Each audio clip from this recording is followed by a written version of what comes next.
Hi hello ನಮಸ್ಕಾರ. ನಾನು ನಿಮ್ಮ ಪ್ರೀತಿಯ ಆನಿ ಮಸ್ಕರೇನಸ್. ನಾನಿವತ್ತು ಮಾಡ್ತಾ ಇದ್ದೀನಿ ಸೇಮಿಗೆ ಉಪ್ಮಾ.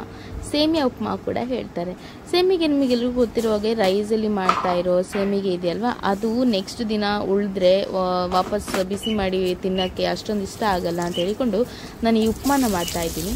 ಫಸ್ಟಿಗೆ ನಾನು ಒಂದು ಬಾಂಡೆಗೆ ಎಣ್ಣೆ ಹಾಕಿ ಸಾಸಿವೆ ಹಾಗೂ ಈರುಳ್ಳಿ ಒಂದು ಸ್ವಲ್ಪ ಮತ್ತು ಹಸಿಮೆಣಸಿನ್ಕಾಯಿ ಹಾಕಿ ಸ್ವಲ್ಪ ಕಡಲೆಬೇಳೆ ಇದೆಯಲ್ಲ ಅದನ್ನು ಹಾಕಿ ಫ್ರೈ ಮಾಡ್ತಾ ಇದ್ದೀನಿ. ತುಂಬ ಚೆನ್ನಾಗಿ ಫ್ರೈ ಆದಮೇಲೆ ನಾವು ಮೊದಲೇ ಮಾಡಿದಂತಹ ಸೇಮಿಗೆ ಇದೆಯಲ್ವ ಅದನ್ನು ತುಂಡು ಮಾಡಿ ಹಾಕಬೇಕು. ಅಂದರೆ ಉದ್ದಕ್ಕೆ ಬೇಡ ಅಂತ ಹೇಳಿಕೊಂಡು ಸ್ವಲ್ಪ ಚಿಕ್ಕದಾಗಿ ಕಟ್ ಮಾಡಿ ಹಾಕಬೇಕು. ಎಷ್ಟಾಗುತ್ತೆ ಅಷ್ಟು.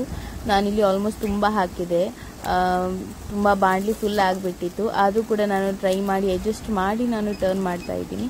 ಅದಾದಮೇಲೆ ಚೆನ್ನಾಗಿ ಫ್ರೈ ಮಾಡಿ ಸ್ವಲ್ಪ ಹೊತ್ತು ಹುರಿದಾದ್ಮೇಲೆ ನಾವು ತೆಂಗಿನಕಾಯಿ ತುರಿನ ಹಾಕಿದರೆ ಅದಕ್ಕೆ ಸ್ವಲ್ಪ ನೀವು ಬೇಕಂತ ಆದರೆ ಮಾತ್ರ ಇದು ಶುಗರ್ 1-2 ಸ್ಪೂನ್ ಹಾಕಿದರೆ ತುಂಬ ಚೆನ್ನಾಗಿ ಬರುತ್ತೆ.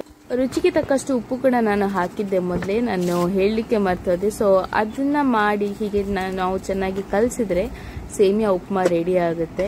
ನೀವು ನನ್ನ ಬ್ರೇಕ್ಫಾಸ್ಟ್ ಐಡಿಯಾಸ್ನ ವೀಡಿಯೋಸ್ನ ನೋಡ್ತಾ ಇದ್ದೀರಿ ಅಂತ ಅಂದ್ಕೋತೀನಿ. ನೆಕ್ಸ್ಟ್ ಹೊಸ ವಿಡಿಯೋ ಒಂದಿಗೆ ಬರ್ತೀನಿ.